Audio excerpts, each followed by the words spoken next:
would say. I know conservative agenda is actually really different from America First agenda. I think we all know this by now. Joining me now is former Vice President Mike Pence. He's the author of the new book, What Conservatives Believe, Rediscovering the Conservative Conscience. Mr. Vice President, welcome back to Meet the Press. Thank you, Chris. It's good to be back. It's wonderful to have you here, have your book. We're going to talk about it in just a moment. I do want to start, though, on Texas, this big political shakeup this week. Ken Paxton, now the Republican nominee. Of course, what happens in Texas. Oh, guys, like I said, make sure to smash that like button, guys. Let's make sure to get those likes up. This could help to determine whether Republicans hold on to control of the Senate.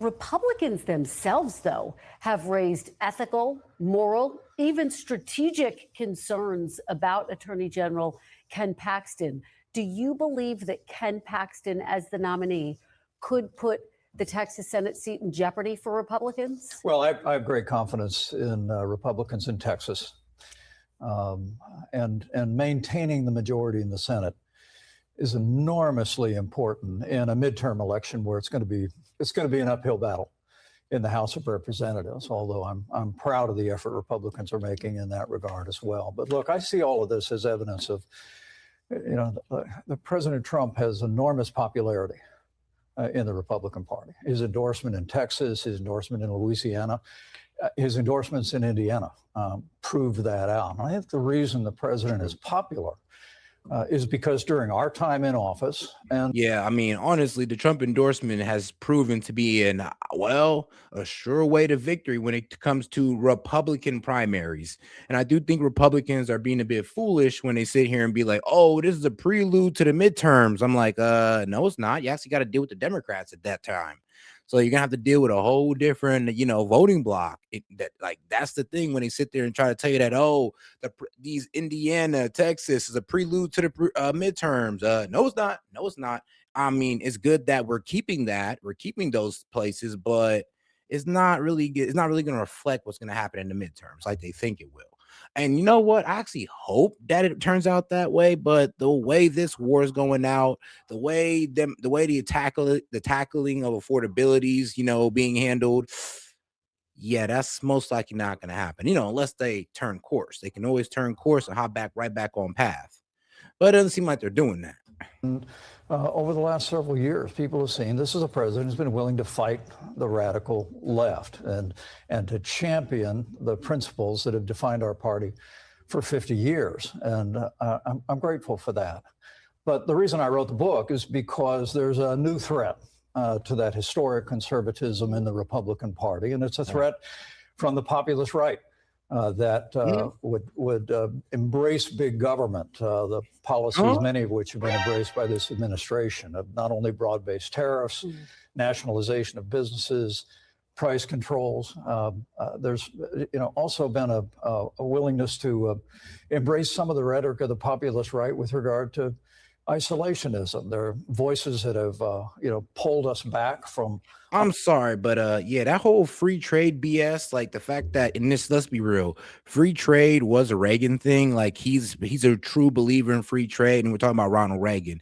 And this is where I disagree, because I'm just like, because of this whole free trade initiative that you guys put on, you pretty much gutted our steel and definitely gutted steel manufacturing and other manufacturing industries across the board. So let's not sit here and pretend this whole free trade initiative was smart. And the only reason these conservatives like this so much is because these corporations were able to outsource their jobs to India and China and undermine American citizens on the jobs and wages. So please don't act like this was that's a conservative value. That's a corporatist value to undermine Americans. So you can leave conservatism out of that. Unwavering support as leader of the free world, particularly in Eastern Europe, and even many challenging our support for Israel. And then lastly, just marginalizing the right to life, which has always been at the center of our movement. So for me, I'm not surprised by what happened in Texas or in the other primaries because of... I ain't gonna lie. The other line that pissed me off too was the fact that he kind of said, oh, it's the isolationist stance. And I would have to look at him and be like, I'm sorry, but what is your stance giving us? Like, oh yeah, trillions of dollars in spending. And after that, we got into a whole economic collapse. You remember that, bro? Your stance of always getting into problems in the Middle East. What is that giving us, Pence? It hasn't given us anything for real. I know we got a whole bunch of dead soldiers, money wasted. I mean, equipment burned through. So please tell me, what has your policies gained us besides death and destruction? Like, please let me know. Of the way the president has championed our cause against the radical left. But I want people to understand what conservatives believe as we go into this midterm election. I'd love to see. Guys, we got 3 likes. We got 70 y'all in here, man. Make sure to smash that like button and like the video, guys. Let's get those likes up. Republicans get back to running on those conservative principles again. And in 2028, I think it'll be more important to decide what we're for before we decide who we're for. Well, you talk about the case for conservative principles, and I'm going to read some of your book in just a moment. But you also talk about the importance of character, that character matters in public service. Ken Paxton was indicted on security fraud charges in 2015. He was impeached by members of his own party over alleged bribery in 2023. His wife filed for divorce in 2025 after accusing him of adultery. Bottom line, Mr. Vice President, do you support Ken Paxton? Well, I could never, if I was voting in Texas, I could never vote for the Democrat nominee, Tallarico, who is a radical left, supports abortion on demand. But do you support Ken Paxton? Do you gender ideology of the Democratic Party? Look, I think in many respects, Republicans have lost our way, but Democrats have lost their mind. And I think the reason why we're going to hold the Senate, and we have a real shot to hold the House, is because of the extremism on the Democratic side. I mean, you literally have candidates, not just the mayor of New York, but some of the most prominent voices in the party that are openly advocating for socialist policies and socialism itself. That's true. And I think that's the reason why this election is. But here's the problem, and this is what you don't understand, Pence, that if you continue, here's the problem, you continue with this Middle Eastern intervention bullshit, then yes, people are going to turn to socialism. You want to know why? Because all this Middle Eastern intervention only makes things more expensive on Americans. It only raised the taxes on Americans so you guys can fund this bullshit. So I'm sorry, but you're going to turn a lot of people to socialists. If you keep this up, things become more unaffordable. People start losing out on the American dream. You're going to create a whole bunch of fucking socialists then. Promise you. And it's going to be nothing. It's going to be nobody but, well, I'm sorry, but the conservatives' fault. You guys want to sit here and bitch about socialism all day, but you don't want to help out with the crony capitalism that's going on by the day. Actually, y'all help it. So please spare me on the fear-mongering of socialism when you guys let capitalism get out of control like this. Important, but it's also the reason why I think there's an enormous opportunity ahead for Republicans to be a choice, not an echo, as President Ronald Reagan said back in the day, is to literally say, as they go farther and farther to the progressive left, the answer ought not to be the antidote of the populist right of protectionism, isolationism, and marginalizing the right to life. The answer ought to be to sound, as the Bible says, a clear call for conservative principles, and that's what I'm going to be advocating in this book and across the country. Yeah, let's talk big picture, because Senator John Cornyn's defeat is the latest. You talked about this string of losses, Bill Cassidy, Congressman Thomas Massie, several Indiana state senators. Senator Lindsey Graham was on this program several weeks ago. He told me the Republican Party is the party of Donald Trump. Is the Republican Party the party of Donald Trump? Oh, I don't think there's any question about the president's popularity. I give him all the credit in the world for the whole. I can't even say kinda. No, he has a stronghold. When his endorsement is pretty much winning people elections, yeah, I mean, he is the Republican Party at that point. Like, nobody can go against Donald Trump without getting kicked out. I mean, look at Thomas Massie. That he has on Republican voters. But I maintain to you that it's because of the president's commitment to take on the radical left in our 4 years. And hey, and shout out to my man Kingen for sending 100 for 2 jewels. Appreciate the support, my man. Also ever since. But I think what's lesser known right now is the way this second Trump administration has departed from the conservative agenda that we governed on, the conservative agenda that has defined the Republican Party since the days of Ronald Reagan and before. That's an agenda of American leadership, limited government, free market economics, the right to life, And on number of those issues, the president's been good. I want to give him credit for strong securing the border, the extending tax cuts, standing with Israel. But when you see an administration with broad-based tariffs, nationalizing American businesses, questioning and pulling back from our allies as they endure the brutal assault in Eastern Europe from Russia, I think that Republicans would do well to take some time to reflect on what we believe again. So you want us to go back to the status? I mean, oh God, Pence, you're lost.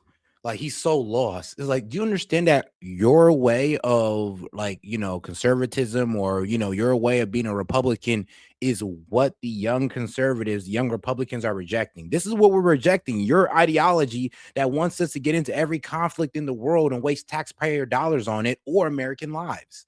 This is what we're trying to get away from. Your way that put corporations over people, that allowed us free trade to undermine American people, is your way that we're trying to walk away from. And it's kind of crazy the man's writing a fucking book on wanting to go back to it. Like, bro, did you not listen to 2016 till now? We don't want it no more.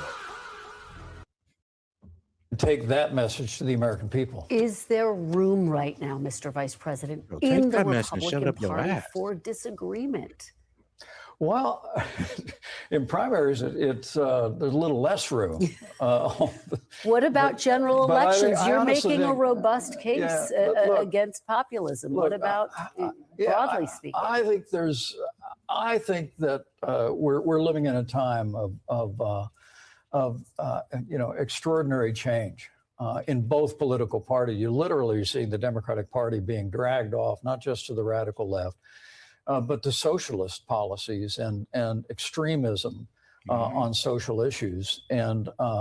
But in the Republican Party, there are these fault lines. I mean, look, bro, like my man Kenyon said in the chat, when you own nothing, socialism sounds like a good idea. And a lot more people are getting to that own nothing. They don't see no way of them ever getting the American dream with a house and all that, as things get more unaffordable and wages remain somewhat stagnant. Or here's a problem. I mean, prices are outpacing wages, and that's just a fact of the matter. The more that happens, the more people are going to start leaning towards socialism, and the more you Republicans don't want to fix that, instead want to get into conflicts in the Middle East or with Russia, you're going to make people socialist. Like, y'all are creating a very socialist you're fear-mongering on. But I still believe, Kristen, that the overwhelming majority of people that ever vote Republican believe in freedom, believe in limited government, believe in traditional values. And I think if Republicans this fall and in 2028 hold up those time-honored conservative principles, those voters will rally to our cause. All right, well, guys, do me a favor, man, and smash that like button, guys. Let's get to 8 likes. Appreciate your support, guys. Let's go ahead and smash that like button. And if you're on Rumble, go ahead and do the same. All right, let's get right back into it. Delve into your book, What Conservatives Believe. I want to read an excerpt. You write this: we face a momentous choice. Will we remain a party of conservative beliefs, or will we follow the siren song of populism, unmoored to conservative principles? The future of our party, our movement, and even our country belongs to one or the other. It cannot belong to both. The divide between these two factions is too vast. Republicans must pick a side. We want to take your ideology out into the backyard, make itself dig a ditch, and then we're going to shoot it in the back of the head and move on with our new ideology, this new populist Republican or conservative ideology. That's what we're going with, because that actually benefits the American people. And like I said, your idea needs to go out to the backyard, bury itself, and never be seen again or heard from again, because it's failed us. Strong words there, Mr. Vice President. Is your book effectively a rejection of the MAGA movement? Really not at all. You know, Kristen, I spoke in front of more MAGA. Bro, as soon as you use the word isolationist, yeah, you're kind of going against the MAGA movement, because it's kind of what we are. Like, trust me, we believe in getting into conflicts, but only if it's absolutely within our interests, which Iran is not, nor was getting into it with the Middle East, which you support, nor is getting into it with, or nor is helping Ukraine and Russia, which you support. So all the stuff you support does not help us out whatsoever. This is the problem. This is why we're turning away from this mindset right here that he has. Rallies than I could possibly remember. And these were some of the most freedom-loving, patriotic, God-fearing, conservative I Americans. mean, look, if a country attacks us, I believe in striking them back, but I don't believe in dragging ourselves into a conflict for regime change or for another country's benefit. No, I'm tired of doing that. I think all of us should be tired of doing that. I think we've all seen what it's gotten us. Nothing but lost taxpayer dollars, lost American lives, and lost military equipment and more. That I ever met, and they still are. I mean, I understand the loyalty to the president. I understand the desire to support him in primary elections and to stand by him while he pushes back on the radical left. But I believe that the overwhelming majority of people in the MAGA movement believe that America is the leader of the free world, believe in limited government, less taxes, less regulations, would reject ideas like nationalization of businesses and price controls and broad-based tariffs. And at the core of our movement is I mean, the first two, yeah, but the broad-based tariffs, if it's to protect American jobs, which the free trade initiative has failed to do, then sorry, bro, we are gonna have to get down with that. But the first two, I agree with. I'll be real with you. Nationalization of, certain industries, price control, yeah, don't agree with that. But broad-based tariffs, actually, that did need to happen. commitment to the sanctity of life. I mean, we had the most pro-life administration in American history. We put the judges on the court who sent Roe versus Wade to the ash heap of history where it belongs. But Kristen, this administration, we see a desire to relegate the right to life to a state-only issue, to actually have a pro-abortion Secretary of HHS who has done nothing to limit the availability of the abortion pill on a mail order basis that Joe Biden made possible across the country. Dangerous pill, claims unborn lives, is a danger to women. So when you see the administration embracing those populist ideas, I think we're going to have a fulsome debate about the future. Yeah, I mean, hold on. There's no way you're complaining about that while you guys are handing out immunity to pesticide companies and vaccine companies as well. Like, there's no way that's your complaint, bro. Oh, hell no. All right, bro. This man's just trying to piss me off. All right, let's just keep it going. Ain't no way. All right, bro. Like, there's more important things, but okay. Yeah, we should say there is a debate over the medical background to what you're saying, but let's focus about abortion instead of the corporate corruption that we allow by giving immunity to pesticide companies and vaccine companies as well. Let's just go ahead and ignore all that. Like, all right, bro. Yep, you're tripping. He's tripping, bro. He's going full neocon. On this topic, look, you ran for president against Donald Trump in 2024, arguing that he put himself above the Constitution on January 6th. And I guess my question is, do you believe that President Trump is a populist and that the party needs to move beyond Donald Trump?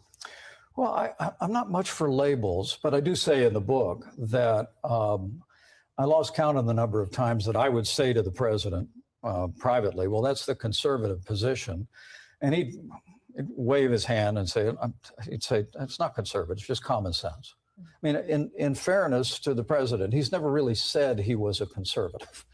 And in so many ways, I think he's, he represents in some measure what the populist right is about.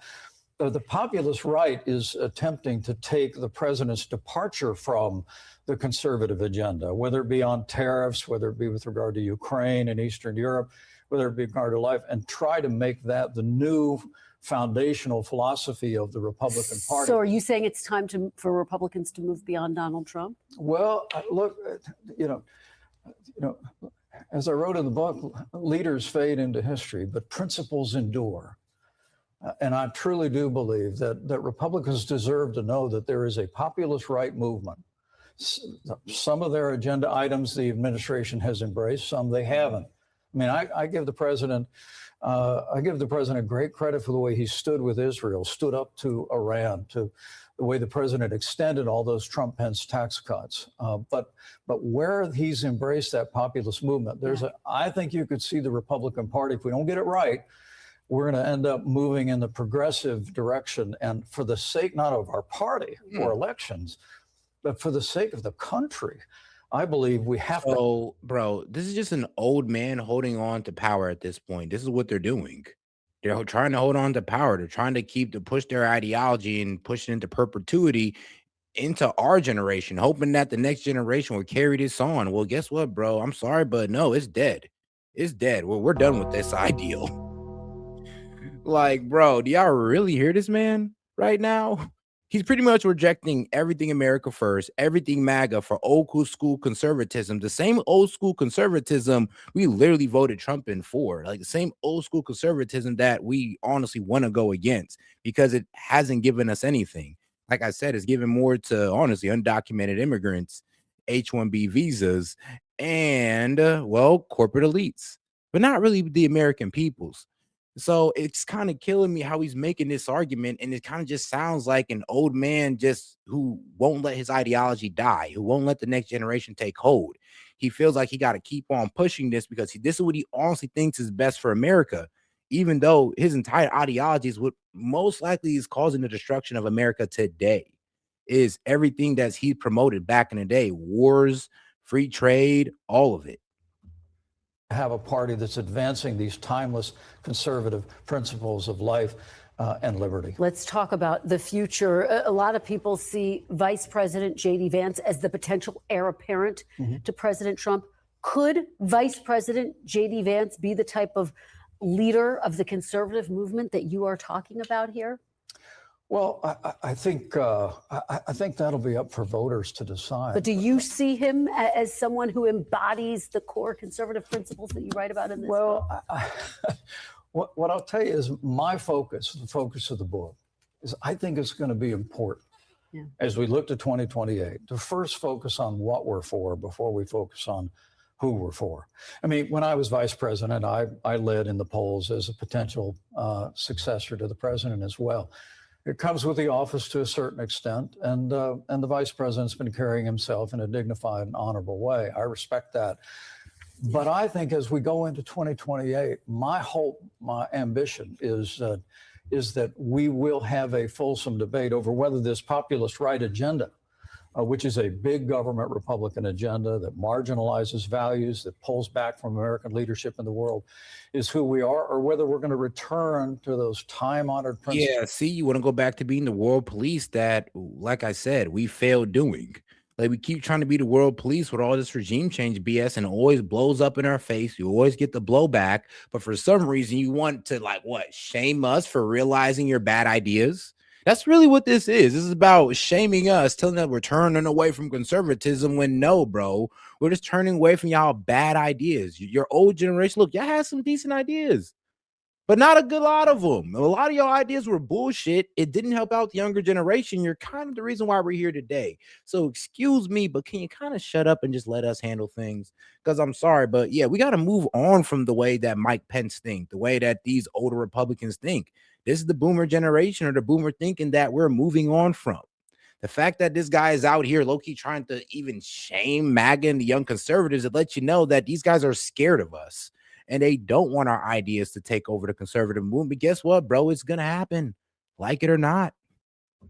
That have defined. I mean, bro, all your ideas, everything you guys have pushed for and propagated have turned out to hurt us.